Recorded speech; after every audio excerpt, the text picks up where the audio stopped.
Atomic के structure का सबसे बड़ा इरेज़र। हमारा दिमाग हमेशा 3 के बाद 4 काउंट करता है। इसलिए नीट पीवाईक्यू में मैक्सिमम बच्चों ने 3S 3P के बाद सीधा 3D लगा दिया और 4S को लास्ट में रखा। पर क्वांटम मैकेनिक्स नॉर्मल क्वांटम पर नहीं, अफबाउ प्रिंसिपल पर चलती है। इसीलिए सीक्वेंशियल सेल ट्रैप को n+l मूल से हमेशा के लिए तोड़ देते हैं। देखिए, एक बार क्वेश्चन को मैं रीड करता हूँ और फिर मैं इसे सॉल्व करता हूँ। So which of the correct order of increasing energy of the distant orbitals in the atom of titanium? तो समझिए। सो हमारे पास दिए हुए जो ऑर्बिटल्स हैं वो कुछ इस तरह से है ना कि 3s 3b 3d and 4s। अब देखिए कंफ्यूजन कहाँ पर है। हम ये जानते हैं कि 3s आएगा, फिर 3p आएगा। अब बहुत बच्चों को लगता है कि पहले 3d आ जाएगा, फिर 4s आ जाएगा। तो हम इन्हीं दोनों के लिए n+l की वैल्यू निकालते हैं।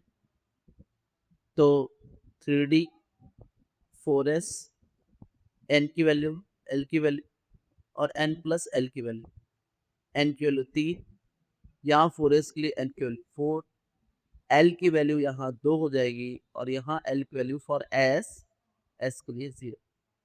ये आ रहा है 5 और ये आ रहा है 4। Yes. So electron fills in the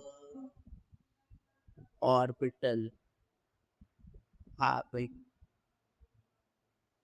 lowest n+l value को। यस। तो 3s तो बढ़ेगा पहले, फिर 3p जाएगा, लेकिन अब 3d नहीं आकर पहले 4s आएगा, फिर 3d होगा। ऑर्डर ये होगा अफबाऊ के हिसाब से, है ना? और हमारा आंसर भी सी हो जाएगा। So answer final answer will be C. Final answer will be C. So thanks. And आप को अगर यहाँ तक आप आ गए हैं और आपको गोल्डन रूल चाहिए तो मैं गोल्डन रूल पे देता हूँ कि this is called the Aufbau Aufbau n+l priority rule. Priority rule क्या कहता है ये कहता है कि नेवर अरेंज, है ना, orbitals orbitals purely by their purely by their shell shell number.